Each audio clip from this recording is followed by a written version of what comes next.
அனைவருக்கும் வணக்கம். இன்றைக்கி வந்து நம்ம ரசம் செய்ய போகிறோம். பருப்பு ரசம். பருப்பு ரசம் வந்து எல்லோரும் பருப்பை தனியாக வேக வச்சுட்டு போடுவாங்க. இப்போ நான் வந்து வேறு விதமாக செய்ய போகிறேன். இது வந்து பட்டை, கிராம்பு, இது வந்து ஸ்டார் அனைஸு, நட்சத்திர பூன்னு சொல்லுவாங்க. அது கூட 2 ஸ்பூன் வந்து துவரம்பருப்பு வந்து சேர்த்துக்கிறேன். பருப்பு ரசத்துக்கு வந்து பருப்பை வந்து தனியாக வேக வச்சு எடுத்துக்குவாங்க. நான் வந்து இதிலே போட்டுக்கிறேன். அது கூடவே வந்து மிளகு வந்து 2 ஸ்பூன் கிட்டே இருக்கும். 2 ஸ்பூன் கிட்ட வந்து ஜீரகம், கொஞ்சமாக இந்த அளவுக்கு வந்து கொத்தமல்லி விதை வந்து சேர்த்துக்கிறேன். இந்த ரசம் வந்து நம்மளுக்கு காய்ச்சல், தலைவலி, இருமல் அந்த மாதிரி இருக்கிறப்ப ரொம்ப நல்லா நம்மளுக்கு வந்து உடனே குணமாக்கும். அது கூட வந்து ஒரு தக்காளி எடுத்துக்கிட்டேன். ஒரு தக்காளி வந்து வதக்கிறதுக்கு வச்சுருக்கேன், ஒரு தக்காளி வந்து அரைக்கிறதுக்கு வச்சுருக்கேன். அந்த அரைக்கிறதுக்கு எடுத்த தக்காளியை வந்து நம்ம மிக்ஸி ஜாரில் வந்து சேர்த்துக்கலாம். அது கூடவே 6 பச்சை மிளகாயில் நான் வந்து 3 பச்சை மிளகா வந்து நறுக்கி எடுத்திருக்கேன். அதையும் நம்ம சேர்த்துக்கலாம். இதை வந்து நம்ம நல்லா அரைச்சி எடுத்துக்கலாம். இது கூட நம்ம வந்து மஞ்சள் தூளும் பெருங்காயமும் சேர்க்க போகிறோம். மஞ்சள் தூள் வந்து ஒரு சின்ன ஸ்பூன்கிட்ட 1 ஸ்பூன் வந்து சேர்த்துக்கலாம். அது கூட கொஞ்சம் பெருங்காயம் வந்து சேர்த்துக்கலாம். இதை நம்ம வந்து நல்லா அரைச்சி எடுத்துக்கலாம். 1க்கு 2 அரைச்சா போதும், ஃபைன் பேஸ்ட்டாக வேண்டாம்.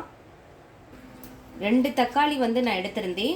ஒரு தக்காளி வந்து இந்த மாதிரி நம்ம கையிட்ட வந்து நல்லா மசிச்சு விட்டுக்கணும்.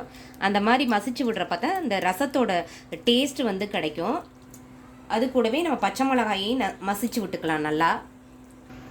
இது கூடவே கொத்தமல்லி இலைகளையும் நம்ம வந்து சேர்த்துக்கலாம்.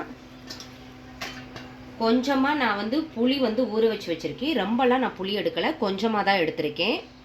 நான் மிக்சியில் வந்து இதை கொரகொரப்பாக அரைச்சி எடுத்துக்கிட்டேன். இனி நம்ம எப்படி பண்ணுறதுன்னு பார்க்கலாம். இப்போ வந்து கடுகு வந்து தாளிக்கிறதுக்கு போட்டுக்கலாம். அது கூடவே 2 வரமிளகா சேர்த்துக்கலாம்.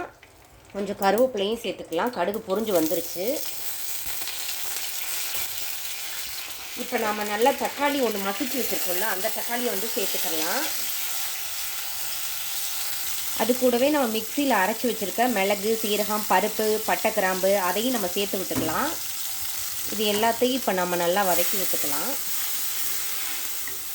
அடுப்பை வந்து நம்ம சிம்லேயே வச்சுக்கலாம்.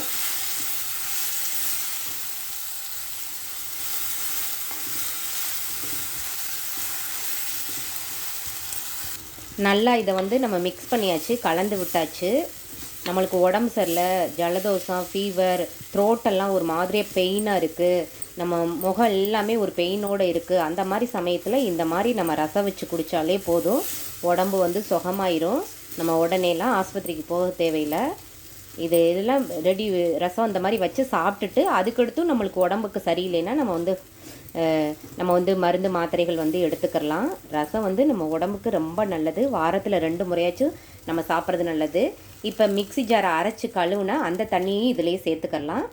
இதை சேர்த்துட்டு நல்லா இதை வந்து கலந்து விட்டுட்டு இதை வந்து நல்லா கொதிக்க விடலாம். ஏன்னு கேட்டால் புளி ஊற்றின பின்னாடி நம்ம ரசத்தை வந்து கொதிக்க விட மாட்டோம்.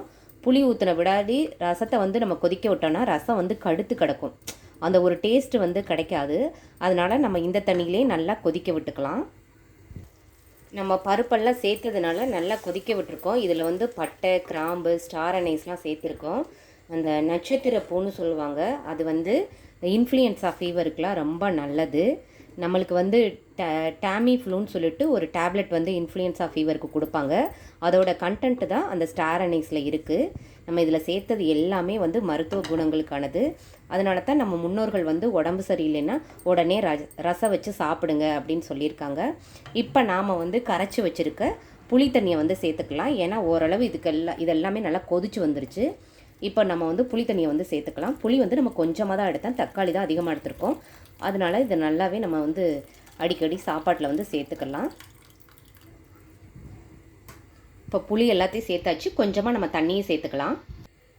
கொஞ்சமாக நான் வந்து தண்ணியும் வந்து சேர்த்துக்கிறேன். இப்போ தண்ணியும் சேர்த்துட்டு இது நம்ம நல்லா கலந்து விட்டுக்கலாம். நம்ம வெறுமனேன்னு மிளகு, சீரகம், பெருங்காயம், மஞ்சத்தூள் மட்டும் போட்டு ரசம் வைப்போம். நம்மளுக்கு உடம்பு சரியில்லை, ஃபீவர் அந்த மாதிரி சமயத்தில் இந்த மாதிரி கொஞ்சமாக துவரம்பருப்பு, பட்டை, கிராம்பு, ஸ்டார் அனைஸ் இந்த மாதிரிலாம் போட்டு ரசம் வச்சோன்னா நம்மளுக்கு வந்து சாப்பாட்டுக்கு சாப்பிட்டது மாதிரி இருக்கும். அதே நேரத்தில் நம்மளோட வியாதியையும் குணப்படுத்தும்.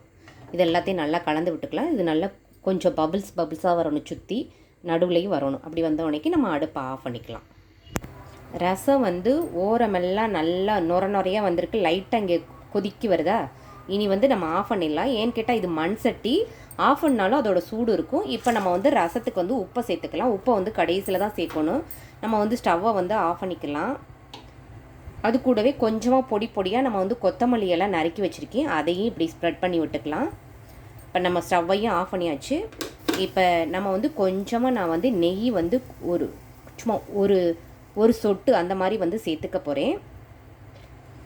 நம்ம வந்து சமைக்கும்போது நெய் சேர்க்குறத காட்டிலும் எப்பயுமே நம்ம சமைச்ச பொருள் முடித்த வரைக்கும் நெய் சேர்த்தோன்னா அதோட மனம் நல்லாயிருக்கும், ருசியும் நல்லாயிருக்கும். இப்போ இது எல்லாத்தையும் நல்லா கலந்து விட்டுக்கலாம். நல்லா மணக்குது ரசம், பார்க்குறப்பே ரொம்ப நல்லா இருக்குது. இது நம்ம உடம்புக்கு ஹெல்த்தியும் கூட. அடிக்கடி வாரத்தில் எப்படி 2-3 தடவை நம்ம ரசம் வச்சு சாப்பிட்டோன்னா நம்ம உடம்புக்கு நல்லது. இப்போ நம்மளுக்கு சிம்பிளாக ஹெல்த்தியான ஆரோக்கியமான ரசம் வந்து தயாராகிடுச்சு. ஆரோக்கியம் மற்றும் எளிய உணவுகளின் தொகுப்புக்கு உங்களுக்கு மதுமாலினிஸ் கிச்சன் பிடிச்சிருந்தா சப்ஸ்கிரைப் பண்ணிக்கோங்க. ஆல்ன்ற பெல் பட்டனை ப்ரெஸ் பண்ணிக்கோங்க. அப்போ தான் நான் போடுற வீடியோஸ் எல்லாம் நோட்டிஃபிகேஷன் மூலமாக வரும். ரொம்ப நன்றி.